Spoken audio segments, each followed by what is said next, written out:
Beaucoup ont le sentiment d'avoir été trahis, d'avoir été utilisés et jetés comme une chaussette pourrie.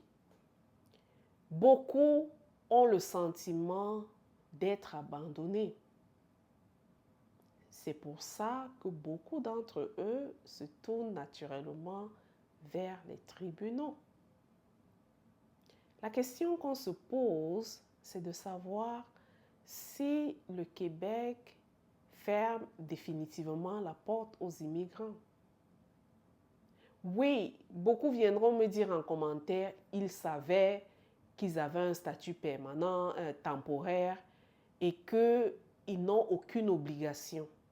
Le Québec n'a aucune obligation envers eux.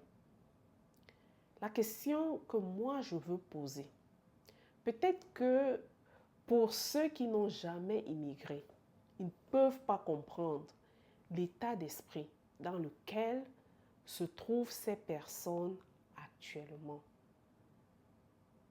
Pendant longtemps, l'immigration a été perçue comme étant, pour beaucoup, des personnes venant des pays très très pauvres qui viennent en quête d'un avenir meilleur, qui suivent, je dirais, un certain idéal économique.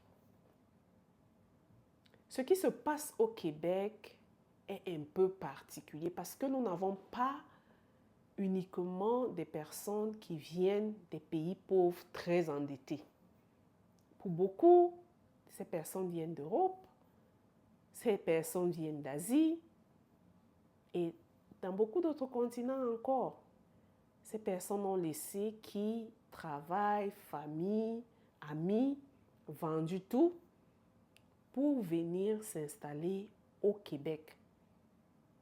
Et ce qui choque, c'est que le Québec, pendant longtemps, a fait des campagnes tambour battant pour aller recruter du personnel à l'étranger. Oui, nous devons réguler les flux d'immigration, mais est-ce la bonne méthode? Est-ce la bonne façon?